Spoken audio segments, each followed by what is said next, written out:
The large alien ship entered Earth's orbit silently. Commander Trowell stood on the bridge, his forearms crossed as he watched the blue planet grow larger on the main screen. He had visited over 50 planets in his career with the Galactic Confederation. This small world looked ordinary to him. "Scan complete, Commander," said Officer Meek, his thin fingers moving quickly over the control panel. "The planet has many life forms, many more than usual." Trowell nodded. His species, the Vosek, looked like tall praying mantises walking on two legs. Their green exoskeletons shined under the ship's lights. Their large compound eyes could see in many directions at once. "Any danger signs?" Trowell asked. "None, Commander. The dominant species appears soft and slow. No natural weapons. No hard shell. They are classified as Class 1, minimal threat." Trowell's mouth parts clicked together in what his species considered a smile. Class 1 planets were perfect for adding to the Confederation. If the natives proved difficult, they could be useful workers in the mines. "Send the greeting message," Trowell ordered. "Tell them we come in peace." Jinho Park was still half asleep when his phone began to ring. He reached for it in the dark and knocked it to the floor. When he finally answered, his boss's voice was so loud he had to hold the phone away from his ear. "Jinho, get to the facility now, they're here." "Who's here?" Jinho asked, trying to clear his sleepy mind. "The aliens. The actual aliens. They sent a message. They want to land at our research station in 2 hours." Jinho sat straight up in bed, suddenly wide awake. As South Korea's top expert on possible alien life, he had spent his career preparing for this moment. But now that it was here, he felt unprepared. He dressed quickly and drove to the mountain research facility where he worked. The building was already full of people running in all directions. Jinho found his friend and colleague, Dr. Sumi Kim, in the main lab. Sumi looked up from her computer screen, her eyes wide with excitement. "Jinho, look at this." She turned her screen to show him the alien message. It had been translated by the facility's computers. "Greetings, people of Earth. We are the Vosek of the Galactic Confederation. We come in peace to evaluate your world for possible membership in our alliance. Please provide landing coordinates for our ship." Jinho read the message twice. "They sound sure of themselves." Sumi nodded. "Very sure. The government has already agreed to let them land here. They'll be arriving in 90 minutes. Jinho went to the window and looked up at the clear morning sky. "Do you think they're really peaceful?" "I hope so," Sumi said. "But just in case, the military is on standby." The next 2 hours passed in a blur of activity. A landing area was cleared. A welcome team was organized. Security was put in place, hidden but ready. Jinho and Sumi stood at the front of the welcome team. Jinho wore his best suit. Sumi wore a traditional Korean hanbok dress in bright colors. They had debated what would be most appropriate for humanity's first alien meeting. In the end, they decided to simply be themselves, at exactly the promised time. A shadow fell over the landing area. The alien ship was smaller than Jinho had expected, about the size of a passenger airplane. It landed with no sound and no visible engines. A door opened in the side of the ship. A ramp extended to the ground. Jinho took a deep breath. This was the moment that would change human history forever. The first alien stepped onto the ramp. Jinho heard gasps from the team behind him. The creature was tall, nearly 2.5 meters. It stood on 2 legs but had 4 arms. Its body was covered in a hard green shell that looked like armor. Its head had 2 large multifaceted eyes that reminded Jinho of an insect's eyes. 6 more aliens followed the first one down the ramp. They carried objects that Jinho immediately recognized as weapons. The first alien approached Jinho and Sumi. Up close, its mouth parts moved in complex ways that made Jinho feel uneasy. "I am Commander Trowell of the Vosek," the alien said. Its voice came from a small device on what Jinho guessed was its chest. "We come in peace to evaluate your species," Jinho bowed slightly. "I am Dr. Jinho Park. This is Dr. Sumi Kim. On behalf of Earth, we welcome you." Commander Trowell's head tilted to one side. "You are the leaders of your world?" "No," Jinho explained. "We are scientists. We study life. This seemed to please the alien. Good. We prefer to work with those who understand science. Your leaders have agreed to allow us to study your planet for 7 of your days. We will then decide if Earth qualifies for membership in our confederation. Sumi stepped forward. We have many questions about your confederation. All will be answered in time, Trell said. He turned to his guards and made a series of clicking sounds. The guards formed a line behind him. We would like to begin by seeing your most important natural areas, Trell said. We wish to understand how life evolved on your planet. Jin-Ho nodded. We can arrange that. May I ask why that is important? Trell's mouth parts moved in what might have been a smile. The path of evolution tells us much about a species. It helps us understand their place in the natural order. Later that night, after the aliens had been shown to their quarters in the research facility, Jin-Ho and Sumi met in the lab to discuss the day's events. What do you think? Jin-Ho asked, sipping a cup of coffee. Are they really here to welcome us to some galactic club? Sumi frowned. I'm not sure. Did you notice how they kept asking about our predator species? They seemed very interested in what animals hunt humans. Jin-Ho nodded. And they were surprised when I told them that humans are the top predators on Earth in many ways. Commander, Trell said something interesting then. He said, yet you have no natural weapons or defenses. Their society seems focused on predator-prey relationships, Sumi said. Did you see how they all defer to Trell?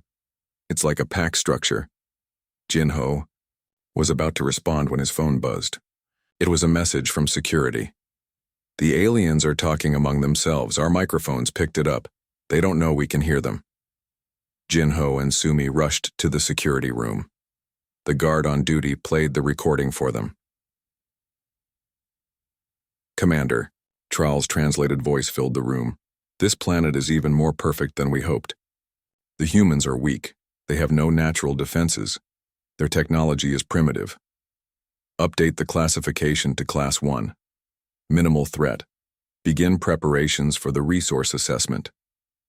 A second alien voice responded. What about their military? Capabilities? Negligible, Trell replied. They fight among themselves with simple projectile weapons. They will make excellent workers for the mines of Kresh 7. The Confederation will be pleased. Jin-Ho and Sumi looked at each other, their earlier excitement now replaced with fear. They're not here to welcome us to anything, Jin-Ho said quietly. They're here to conquer us. Sumi's eyes narrowed with determination. Then we need to change their minds. Jin-Ho thought for a moment, then smiled slowly. They want to see our natural areas, our predator species. Then let's show them exactly what Earth has to offer. What are you thinking? Sumi asked. Commander Trell thinks humans are weak because we don't have claws or armor, Jin-Ho explained.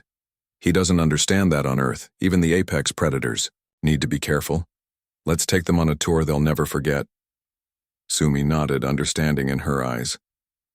Let's show them why even the most dangerous creatures on Earth have learned to fear. Outside under the stars, the alien ship sat quietly. Inside it, the Vosek made plans for a world they thought would be easy to take. They had no idea what was waiting for them. Earth was about to teach them a lesson. The next morning, Jin-Ho and Sumi met with Commander Trell to discuss the tour plan. They had stayed up most of the night working on a special schedule for their alien visitors. We would like to show you some of Earth's most interesting places, Jin-Ho said with a smile that hid his true feelings. We think you should see the different types of environments on our planet. Commander Trell's large insect eyes gleamed. Excellent. We are most interested in your predator species. They tell us much about a planet's evolutionary path. Then you'll love our first stop, Sumi said. We're going to the Serengeti in Africa. It's home to many of Earth's most famous hunters. Trell made a clicking sound that the translator device interpreted as satisfaction. Perfect. When do we leave? In 1 hour, Jin-Ho answered. We have a special plane ready for the trip. As the aliens left to prepare, Sumi turned to Jin-Ho. Do you think this will work?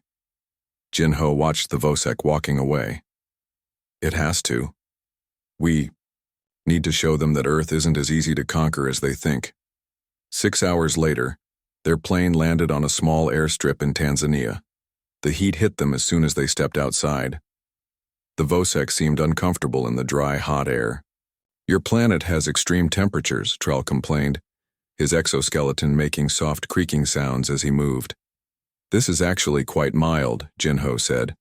"Wait until we visit the Arctic." A tall man with broad shoulders approached them, smiling widely. "Welcome to the Serengeti. I'm Dr. Taewon Cho, your wildlife expert and guide." Jinho had called Taiwan the night before, explaining the situation in careful terms over a secure line. Taewon had immediately understood the importance of his role. "I have 3 special vehicles ready for our safari," Taewon announced. "We'll be able to get very close to the animals." The Vosek soldiers looked at the open-sided jeeps with concern. One of them spoke to Trall in their clicking language. "Is there a problem?" Sumi asked innocently. "Officer Click is concerned about safety," Trall explained.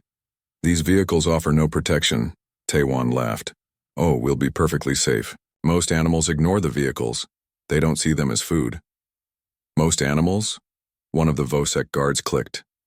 "Well, nothing is 100% safe in the wild," Taewon said with a shrug. "That's nature." As the 3 vehicles drove across the vast plains, Jinho watched the aliens carefully. They seemed tense, their heads constantly moving as they scanned for threats. Even though they had claimed humans were weak, the Vosek themselves seemed nervous in the open environment. Taewon stopped the lead vehicle suddenly and pointed. "Look there, under that acacia tree." Everyone turned to see a pride of lions resting in the shade. A large male lion lifted his head lazily to watch them. "These are African lions," Taewon explained. "One of Earth's apex predators. The males can weigh over 200 kilograms and their bite force can crush bones." The Vosek leaned forward, studying the lions with interest. "They seem inefficient," Commander Trall said. "They are sleeping during daylight hours." "Conservation of energy," Jinho explained. "They hunt when it's cooler. Very smart adaptation." Taewon drove them closer. The male lion stood up and stretched, then yawned, showing his impressive teeth. One of the Vosek guards made a nervous clicking sound. "Don't worry," Taewon said. "He's just letting us know we're in his territory. As long as we stay in the vehicles, we're fine." "And if we left the vehicles?" Trall asked. Taewon smiled.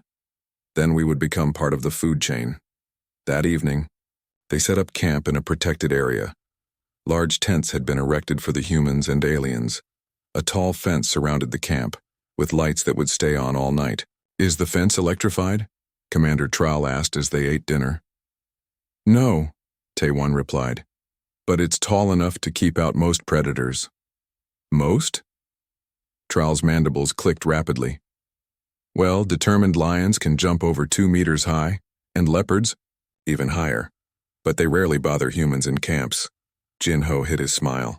Taewon was doing an excellent job of keeping the aliens on edge.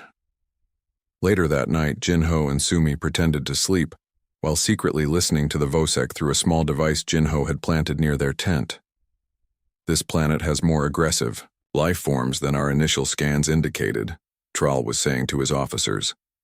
"These lions could easily kill a human, yet the humans travel close to them in open vehicles."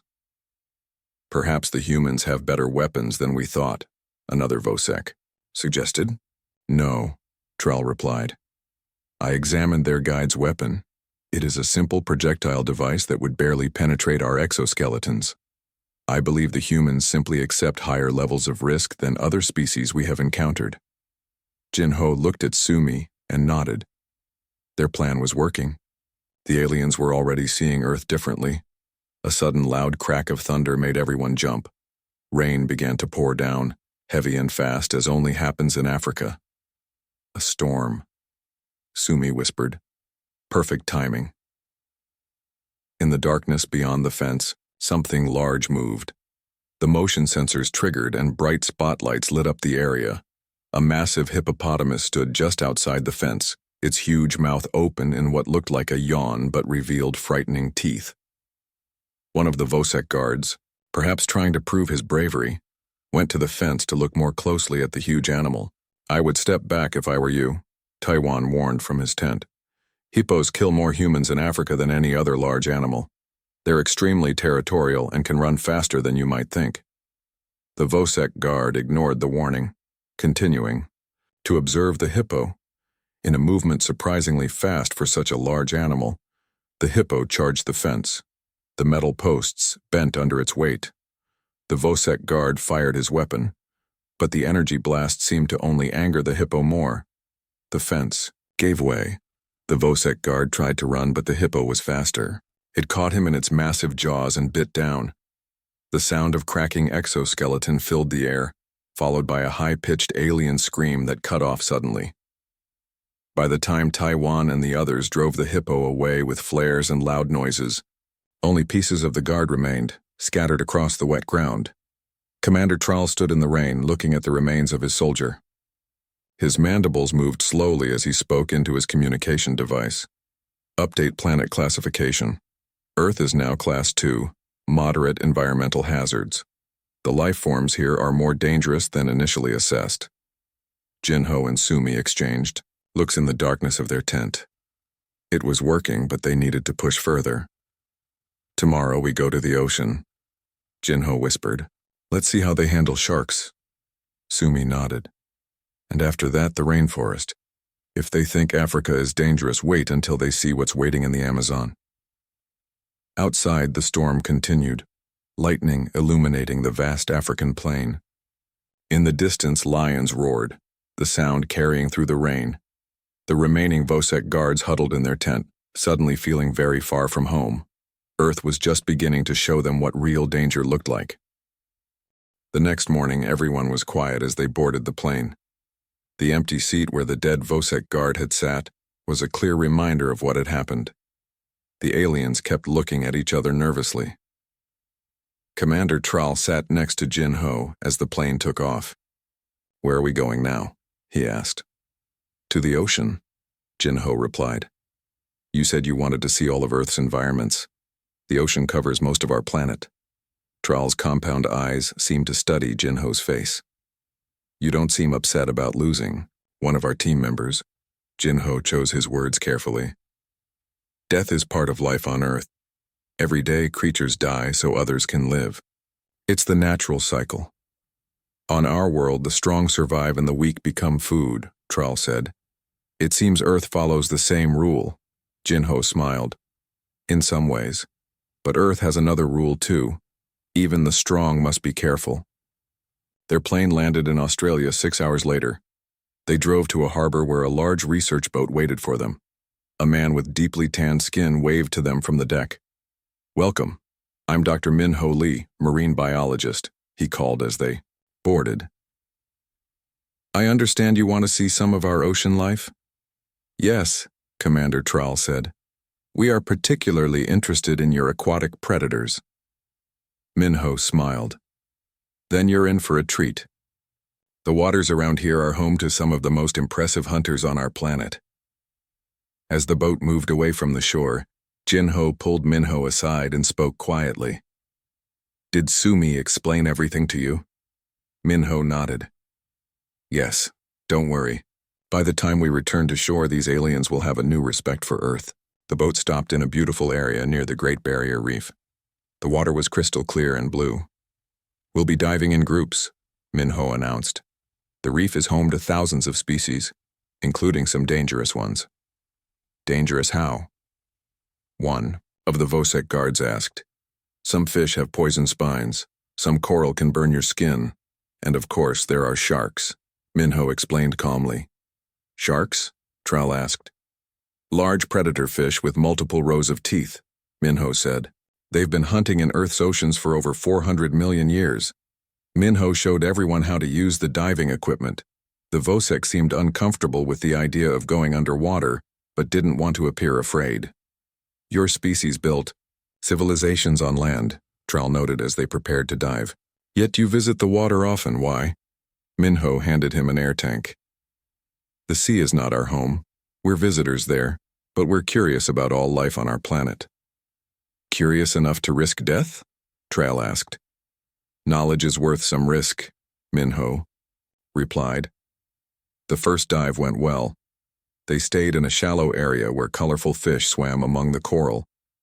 The Vosek seemed to relax as they realized the small fish posed no threat. After lunch, 2 of the Vosek guards announced they wanted to explore deeper water. I don't recommend that, Minho warned. Deeper water has larger predators.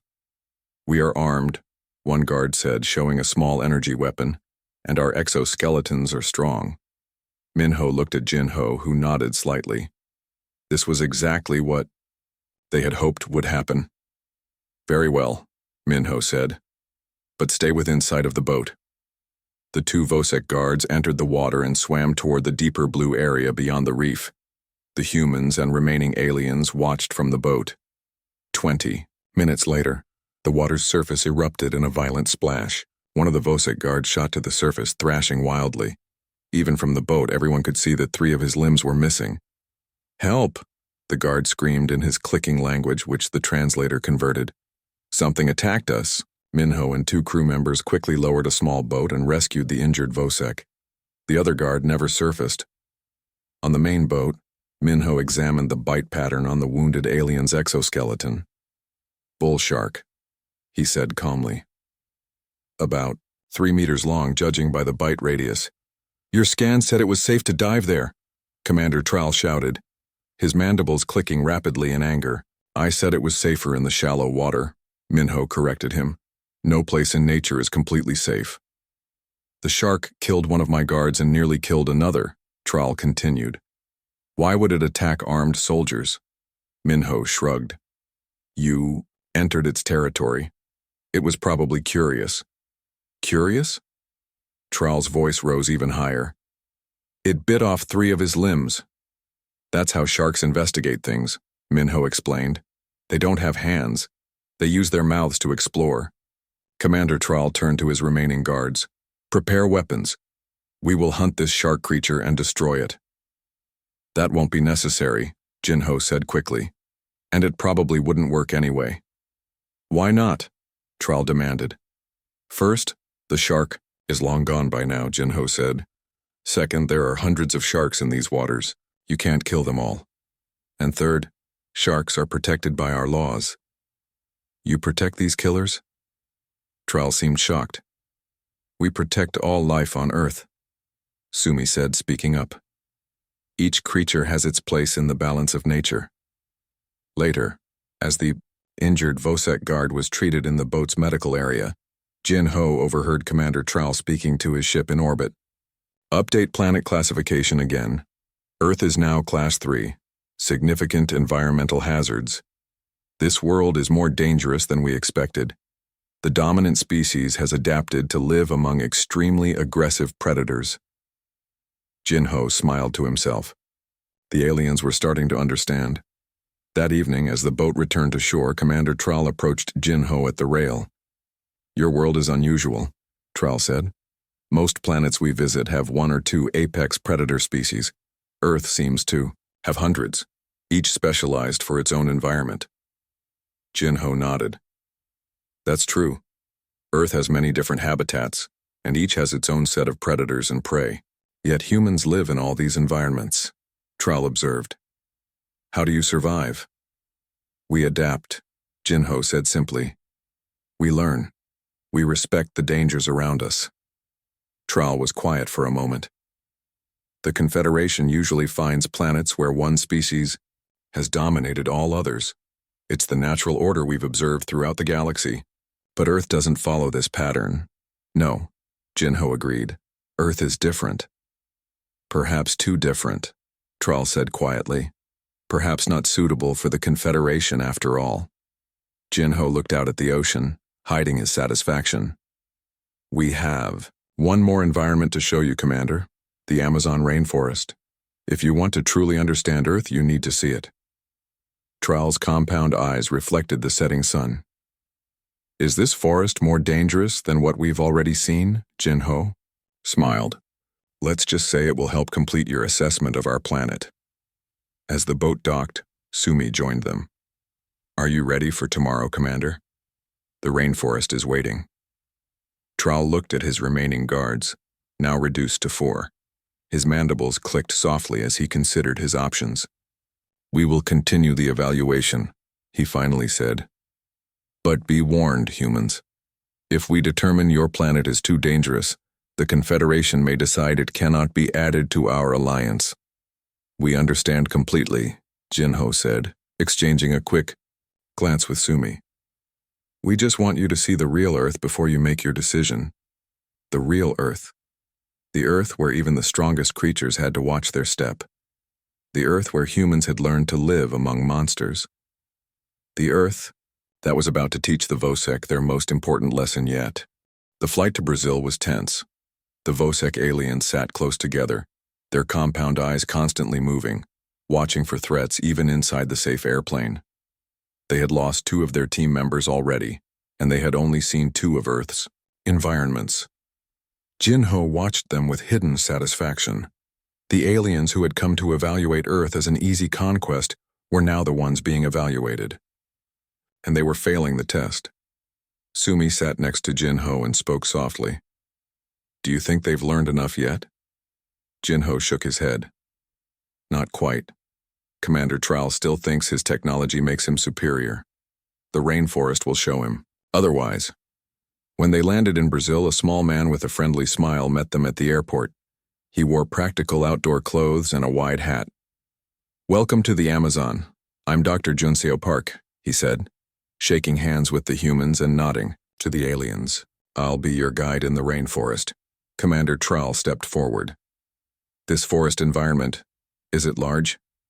Junseo smiled. "The Amazon rainforest covers over 5.5 million square kilometers. It's so big that parts of it still haven't been fully explored." "Unexplored?" Trowell's mandibles clicked in surprise. "Why not?" "It's too dangerous," Junseo said simply. "And too dense. The jungle doesn't welcome visitors." The aliens looked at each other nervously. They took jeeps from the airport to a small research station at the edge of the forest. The heat and humidity were extreme. The Vosek seemed very uncomfortable, constantly cleaning moisture from their exoskeletons. "Your planet's air contains too much water," Commander Trowell complained as they unloaded their gear. "The humidity is good for the plants and animals that live here," Junseo explained. "Over 10 million species call the Amazon home." 10 million? One of the Vosek guards clicked in disbelief. "At least," Junseo nodded, "many haven't even been discovered yet. New species are found every day." As they prepared for their trek into the forest, Junseo showed them a small, brightly colored frog sitting on a leaf nearby. It was no bigger than a human thumb and had brilliant blue and yellow skin. "Don't touch that," Junseo warned. "It's a poison dart frog. Its skin contains enough toxin to kill 10 adult humans." The Vosek guards moved away from the tiny frog quickly. "That small creature is deadly?" Trowell asked, his voice showing real concern for the first time. "Many small things in the rainforest are deadly," Junseo said. "Size isn't always related to danger."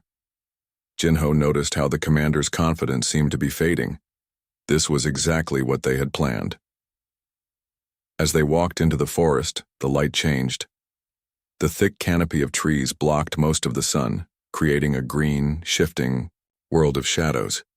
Sounds came from all directions, birds calling, insects buzzing, leaves rustling.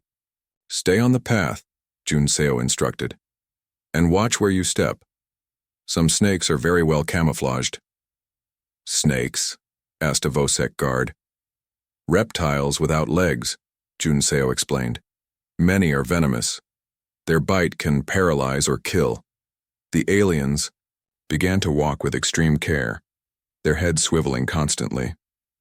As they moved deeper into the forest, Junseo pointed out various dangers: plants with poisonous thorns, insects whose sting could cause terrible pain, spiders that could kill with a single bite. "Your world has an unusual number of venomous and poisonous species," Commander Trowell noted as they stopped for water. "It's a common adaptation," Jinho explained. "When you're small, poison is a good defense against larger predators. And a good weapon for hunting," Sumi added. The day wore on and the aliens grew increasingly nervous. Every sound made them jump. Every movement in the trees caught their attention. Junseo led them to a small clearing where they would camp for the night. We'll set up here. Remember to check your boots in the morning for scorpions or spiders. They like warm, dark places. As darkness fell, the forest came alive with new sounds. Strange calls echoed through the trees. Eyes reflected the light of their campfire watching from the darkness. What makes those sounds? Trowell asked, his voice lower than usual. Many things, Junseo said.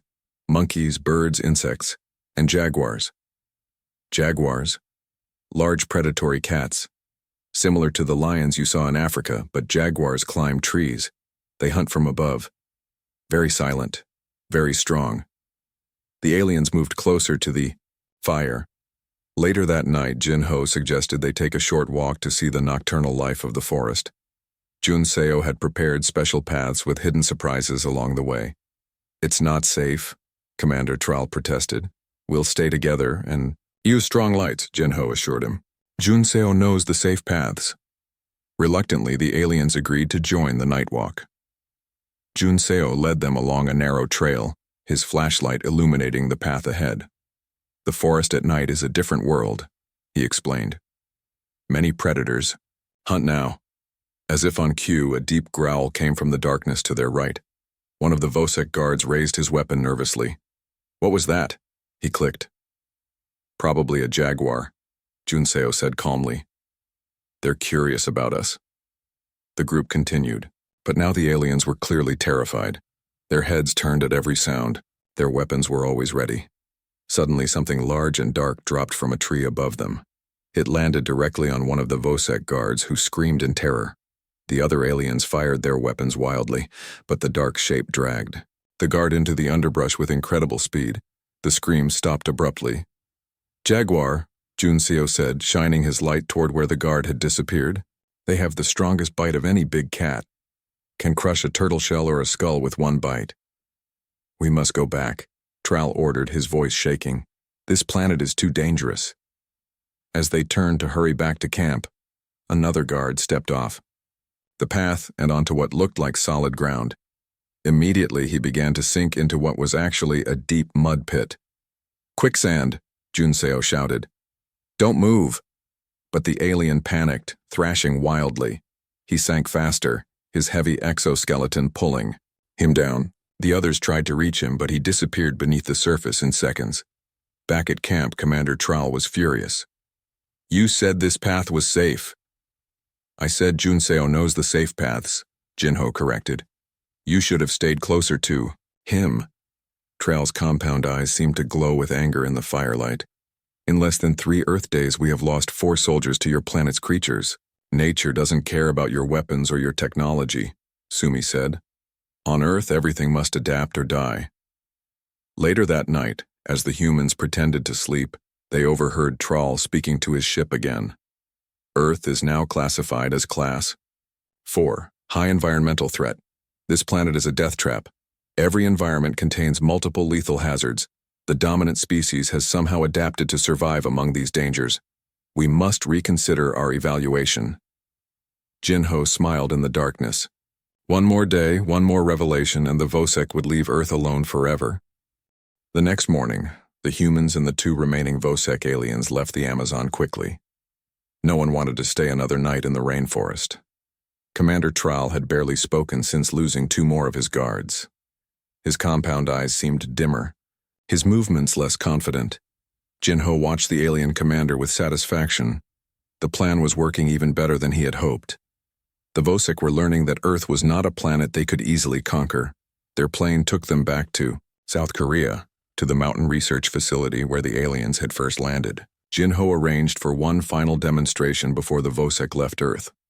Before you go, Jinho said to Commander Trowell as they arrived at the facility, there's one more thing you should see, something that will help you understand humans better. Trowell's mandibles clicked softly. I have seen enough of your deadly planet. This is different, Sumi assured him. This is about how humans live among Earth's dangers. Reluctantly, Trowell agreed to one last tour. Jinho took them to a small village near the research facility. It was a peaceful place with small houses and gardens. Children played in a park at the center of the village. Why have you brought us here? Tral asked. Watch the children, Jin-Ho said, pointing to the park. A group of children were playing with several large dogs. The dogs ran and jumped, barking happily. The children hugged the dogs and threw balls for them to chase. What are those creatures with the small humans? Tral asked. Those are dogs, Sumi explained. They're domesticated wolves. Wolves? Tral's head tilted in confusion. Predators, Jin-Ho said. Pack hunters. Wild wolves can bring down animals. Much larger than themselves, their ancestors were apex predators. Tral stared at the scene in disbelief. And you let your young play with these predators? Dogs have lived with humans for thousands of years, Sumi said. We domesticated them. Now they protect us, help us, and keep us company. You control these predators? Tral seemed stunned by this idea. Not exactly control, Jin-Ho corrected. We formed a partnership. Dogs evolved to understand humans better than any other species, and humans learned to work with dogs.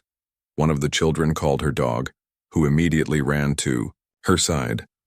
The dog sat when the child gave a hand signal, then rolled over when she made another gesture. Many Earth predators have learned it's better to cooperate with humans than to fight us, Sumi added. Commander Tral watched in silence as the children continued to play with their dogs. His mandibles moved slowly, as if he was deep in thought.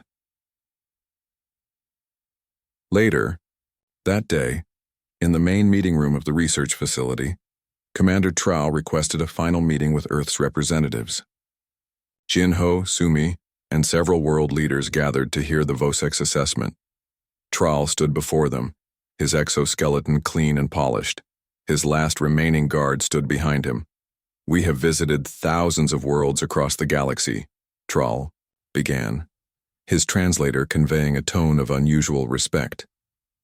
On each world, we found a pattern. Evolution produces one dominant species that rules over all others. The strongest becomes the apex predator. The weak become prey or servants. The commander's compound eyes moved across the human delegation. But Earth does not follow this pattern, he continued. Your world doesn't have a single apex predator. It has hundreds of them, each specialized for its own domain. Jin-Ho leaned forward. And what does that tell you about Earth, Commander? It tells me that your planet is unique in our experience, Tral replied. Earth is a world where competition has created not one dominant form of life, but many. A world where every creature must remain vigilant, even the strongest. Sumi nodded. That's a fair assessment. Every living thing on Earth exists in a delicate balance. And then there are you humans, Tral said, his voice dropping lower. You are not the strongest, the fastest, or the most naturally armed species on your planet. Yet you have spread to every environment, even those filled with creatures that could easily kill you. We adapt, Jin-Ho said simply. No. Tral's mandibles clicked firmly. You do more than adapt. You learn to live among killers. You form partnerships with predators. You turn danger into advantage. The room fell silent as the implications of his words sank in. Earth is now classified as Class 5+, Extreme Hazard, Tral announced formally. Not because of its environmental dangers, though they are considerable, but because you humans have evolved in the most challenging crucible we have ever encountered. Tral pressed a button on his communication device. This classification is being transmitted to all Vosek vessels in your solar system right now, along with my final assessment. And what is that assessment? One of the world leaders asked. Tral's compound eyes seemed to focus intensely on each human in turn. Humans are not apex predators themselves, he said. You are something far more dangerous. You are predator tamers, the species that thrives among killers. He turned to his guard and spoke in their clicking language. The guard immediately left the room, heading for their ship. The Confederation will not be inviting Earth to join our alliance, Tral continued, nor will we be attempting to acquire your resources. Jin-Ho and Sumi exchanged small smiles. The plan had worked. We came, looking for a world we could easily add to our territories, Tral admitted. Instead, we found a planet where even the strongest must remain alert, where humans don't just survive among monsters, they keep them as pets. The commander's final words were clear and direct. The Vosek will be leaving your solar system immediately. We will mark Earth as a world to be avoided, a world where apex predators fear to tread. 2 hours later, Jinho and Sumi stood outside the research facility watching as the Vosek ship lifted silently into the evening sky. The alien vessel, quickly, became a tiny point of light that soon vanished among the stars. Do you think they'll tell others about us? Sumi asked. Definitely, Jinho replied with a smile. And that's good. The galaxy should know that Earth isn't just another world. It's the world where even predators need to watch their step. Soon as he finished, Jinho looked up at the darkening sky where new stars were beginning to appear. Somewhere up there, the Vosek were racing home to tell tales of the dangerous blue planet. The planet with too many predators. The planet where soft, apparently defenseless creatures had learned to survive and thrive among monsters. The planet called Earth. I think we're going to be left alone for a while, Jinho said. Sumi nodded. At least until someone braver or more foolish than the Vosek decides to visit. When that happens, Jinho smiled, we'll be ready to give them the same tour.